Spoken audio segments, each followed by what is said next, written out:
Most people think they know why Cristiano Ronaldo is still competing at the highest level. But what if everything you've been told is only the surface? What if the real reason has nothing to do with talent, luck, or even motivation, but with a kind of discipline so strict that most people would abandon it within weeks? This story isn't about goals or trophies. It's about the invisible structure that keeps him standing while others fade away. And if you pay close attention, you might recognize patterns that apply far beyond football. Longevity at this level is not natural. It doesn't happen by accident, and it certainly doesn't happen by relying on passion alone. Passion fades. Motivation fluctuates. Ronaldo understood something very early that most athletes realize too late. If you depend on feelings, your performance will always be unstable. So he removed feelings from the equation. Discipline became the system that replaced emotion. Every day in his life follows a logic that is already decided in advance.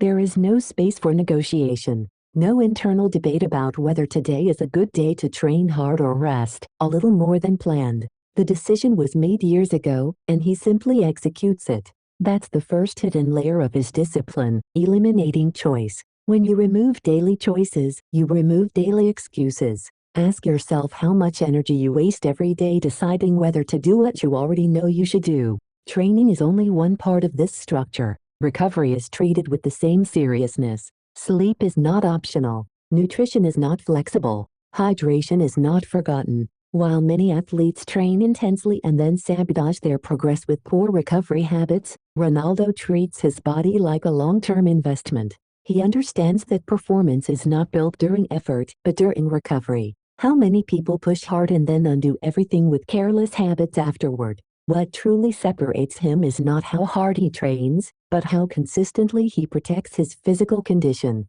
He doesn't wait for injuries to force change. He prevents them. He studies his body, listens to signals early, and adjusts before damage accumulates. Most people react to problems. He anticipates them. That difference alone can extend a career by years. There is also a mental discipline that rarely gets discussed. Ronaldo does not allow chaos into his daily life. His routines are repetitive by design. His environment is controlled. His circle is selective.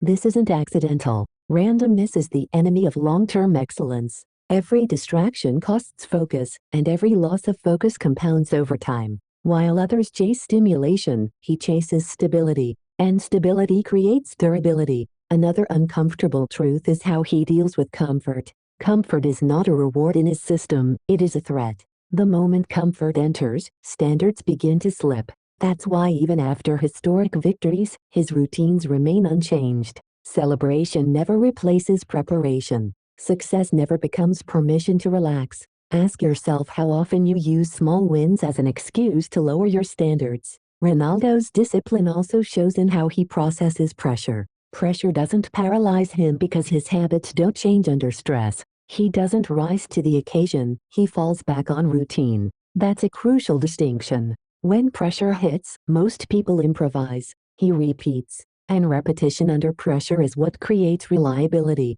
Midway through this, pause for a moment and reflect. Which part of this kind of discipline feels hardest to imagine in your own life? If this perspective is making you rethink what consistency really means, this is a good moment to subscribe so you don't miss future deep dives like this. And while you're here, leave a comment about the habit you know you need to fix but keep postponing. Awareness is the first step toward change. Another hidden layer of his longevity is identity. Discipline is not something Ronaldo forces himself to do. It's not an external rule imposed by coaches or contracts. It's part of how he sees himself. He doesn't ask, "Should I train today?" any more than he asks, "Should I be myself today?" When discipline becomes identity, it stops feeling heavy. It becomes automatic. That's why so many people fail to replicate his methods. They copy behaviors without adopting the identity behind them. He also understands the long game better than most. Many athletes burn brightly and disappear because they